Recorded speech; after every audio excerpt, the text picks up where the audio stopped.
اللهم بارك لنا في رجب وشعبان وبلغنا রমাজান। ইয়া আল্লাহ, আপনি আমাদেরকে রজব এবং শাবান মাসের বরকত দান করেন এবং রমজান পর্যন্ত আমাদের সবাইকে নেক হায়াত বাড়ায় দেন। রমজান মাসে বেশি বেশি আমল করার তৌফিক দান করুন। রমজান মাসে শুধু মুখের রোজা নয়, সব ধরনের রোজা রাখার তৌফিক দান করুন। যেমন চোখের জিনা থেকে বেঁচে থাকার রোজা,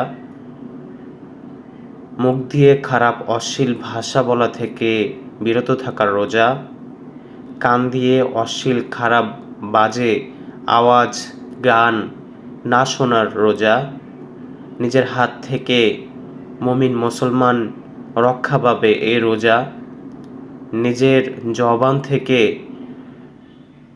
খারাপ অশ্লীল ভাষা যেন না বের হয় সে রোজা, নিজের দ্বারা যেন অন্য কোনো মুমিন ব্যক্তির কোনো ক্ষতি না হয় সে রোজা। পুরো অঙ্গের রোজা রাখার তৌফিক দান করুন। আর আমাদের সকলকেই আপনি প্রকৃত ঈমানদার হওয়ার তৌফিক দান করুন। যতদিনে বেঁচে থাকব, নবী মুহাম্মদুর রাসূলুল্লাহ সাল্লাল্লাহু আলাইহি ওয়াসাল্লাম এর প্রতিটা সুন্নত মেনে চলার তৌফিক দান করুন এবং যতদিনে বেঁচে থাকি শুধুমাত্র আপনারই গোলামি করার তৌফিক দান করুন। আমিন। আলহামদুলিল্লাহি রাব্বিল আলামিন।